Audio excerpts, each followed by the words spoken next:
Sorry ha, nangangati ako eh. Look at you. Anyway. The breeding season is fast approaching. The ball pythons are laying. Naglalay na sila ngayon. So, in June or July, andyan na naman yung mga hatchlings na yan. So, if you're considering to get the first pet snake, kasi marami na akong increase sa page ko at the same time sa personal account, marami nang nag-i-inquire ng ball pythons.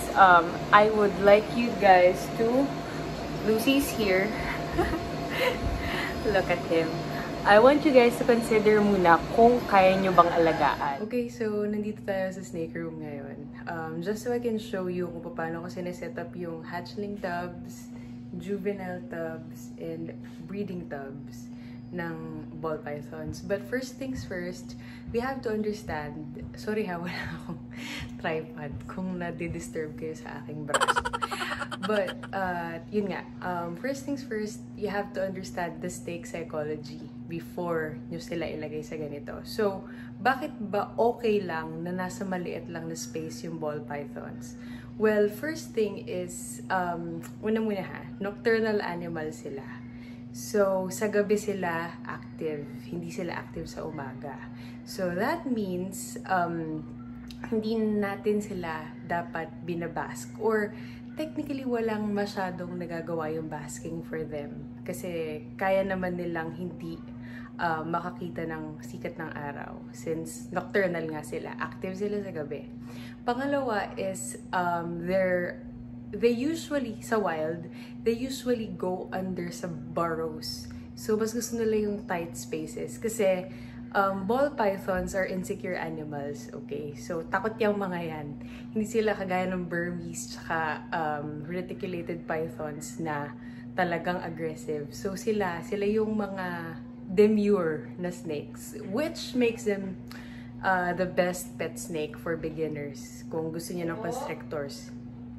So, there. And then, they're also ambush predators. Since hindi naman sila nakakapagdig, wala naman silang kamay, so what they do is, inaagawan nila yung mga rodents sa wild. Yung mga nagdidig na ng burrows, they go underneath, and then kapag bumalik ngayon, si prey, yung prey nila, which is the rodent, dun sila susunggab. And then usually, palipat-lipat lang sila ng burrows, depending kung gaano sila ka-aggressive na feeders in the wild. But some of them daw, they don't leave the burrows until ma-digest nila and mailabas nila. After nilang mag-poop, tsaka sila pupunta sa ibang burrow. So that's their activity in the wild, no? So, mas gusto nila yung tight spaces, which this is why it makes sense na okay lang na nasa maliit sila na lagayan. Kasi the more na ilagay mo sila sa malaking lagayan, the more na na-insecure sila. Kasi feeling nila defenseless sila. So, medyo ganun pa rin eh. Ganun pa rin yung pag-iisip nila. So, you want to understand that. Meron kasi tayong mga friends na nagtataka kung bakit hindi nag-feed yung ball pythons nila kapag nilagay agad nila sa malaking lagayan. So, that's one of the reasons why. So, you just want to assure the snake that nothing's gonna happen. So, some of us, kapag hatchlings, we provide hides dun sa sobrang dun sa sobrang insecure na hatchlings, dun sa talagang ayaw kumain. Kasi one of the first things that you have to consider kapag kumuha kayo ng hatchlings is mas mabilis silang ma-insecure kasi nga baby sila defenseless. So you want to make them feel na secure sila. So providing a hide makes them feel a little bit more secure dun sa lagayan nila. And this is the size of the tub that I use here.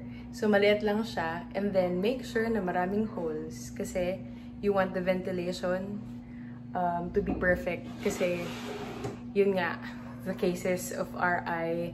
Kasi, syempre, kapag naglagay ka ng water dun sa loob, tapos walang masyadong ventilation holes, nagkakaroon ng build-up ng humidity sa loob. Nahirapan silang huminga. Ikaw ba? Kapag nasa banyo ka at mainit ang pinanligo mo tapos walang bintana or anything, di ba nakaka-suffocate? So, imagine na ganun yung lagayan ng ahas mo simula baby. Tapos, hindi mo nilagyan ng ventilation holes masyado. And then, so, yan nga. So, first, they're nocturnal. Hindi sila masyadong lumalabas during the day. Number 2, they're insecure. So, okay lang yung tubs na ganyan kaliliit. Also, you have to consider that they are eating live animals. Hindi kakain ng gulay yan, okay? Hindi kakain ng mais. Mais ang kinakain. So, kumakain daw ng mais. Aba! Ay, magaling na ahas yan. So, ayun. Anyway, hindi sila kakain ng gulay. So, you have to consider kung kaya ng dibdib mo na magpakain ng live prey. Also, a lot of people nowadays, they're offering pre-killed animals na. Yung rodents. Pre-killed rodents. Nakakautan. Pre-killed rodents. So, pinatay na nila, finrelease nila, ito-thaw mo na lang. Pakita ko sa inyo yung rodent room. I use hamsters and rats for the bigger ones, and for the smaller ones, I use mice. So you have to consider the size of the snake before giving the prey item. Make sure na kaya nilang lunukin. And then, number 4 is water source. Kailangan may maayos kang water source. Okay, so let me show you some of the hatchlings that I have here and kung paano talaga sila nakasetup, right? So here ha. These are still hatchlings. So hindi pa sila malalaki. Ayan. So technically ganun lang. Also, sobrang dilim dito kapag walang ilaw. Kaya din mahirap mag-video kasi I like to keep it dark in here kasi nga mas gusto nila yung madilim. Hindi sila masyadong lumalabas. And then, these are just ID tags that I made. Kasi it's hard to keep track of them kapag madami na. I want to make sure that everyone gets to feed.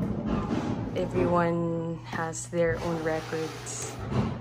There. So, dapat may water.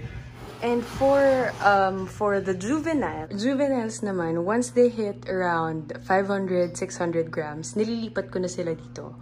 The other tubs are missing because they're still yet to be disinfected. I want them to be disinfected with bleach and water before ko ilagay ulit dyan. So, sinacycle ko lang yun. So, these are just Megabox 20-liter bins na mabibili nyo. So, ayan, with vent holes again. Ayan, so dyan lang sila. Males tend to stay within the range. They don't get so big.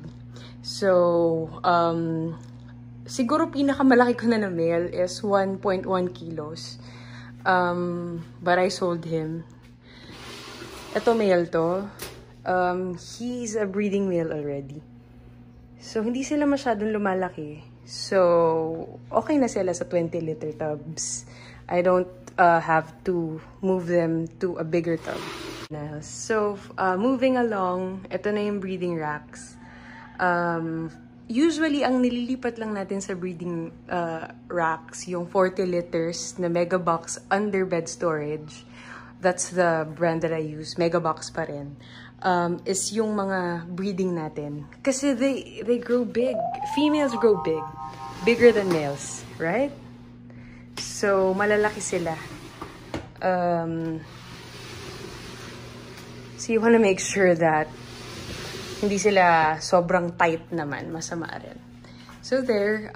Again, ang nakalagay lang is yung substrate, water, and that's it. As for the substrate, some of them use old newspapers, recycled paper, some aspen kapag social ka. But then, ako kasi, wood shavings lang. Sorry, makalat. These are my egg tubs. So, here's my wood shavings. This is the best for me kasi yung old newspaper, it's stupid. It's stupid, konyo. You can save a lot of money, but for me kasi, mas gusto ko yung absorbent. Kasi nga, sometimes, you would see snakes na magtitip ng water bowl. So, matatapon yung tubig. So, ang nangyayari doon again is nag-build up yung humidity. And also, sa humid na lagayan, mabilis mag-build up ang bacteria. So, ayaw mo nun. So, ang pinakamaganda dito sa sa wood shavings is nag-absorb sila ng water. Hindi ganun ka-soaked yung snakes kapag nagtaob sila ng taob. There. So there, we've covered the psychology of the snake, the sizes of the tubs, substrates, water dish, hides, but also one of the most important things that you should know is how to keep your temperature and humidity in check. So, dapat meron kayong at least isang unit ng thermohygro. If you can see, I'm sweating here. So, medyo actually this one is not accurate. So, I think meron mas accurate sa Lazada. So, I think the temperature here right now is around 29 to 30. And then, the humidity siguro 60. So, why is it important? Snakes are cold-blooded animals. So, they rely on external heat source to digest their food. Unlike iguanas, tortoise, and the other lizards, which use the sunlight. Kasi nga, diurnal naman sila. Sa umaga sila active. So, lumalabas sila to bask and to get heat from the sun.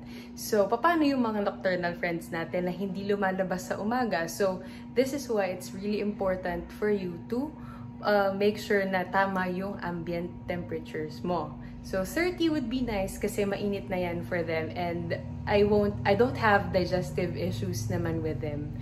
So, 30, so 29, 28, okay lang. You want to keep the temperatures around that spot. And then, for humidity naman, I keep it around 60. Why? Kasi they shed once in a while. Hatchlings tend to shed more often than juveniles and adults.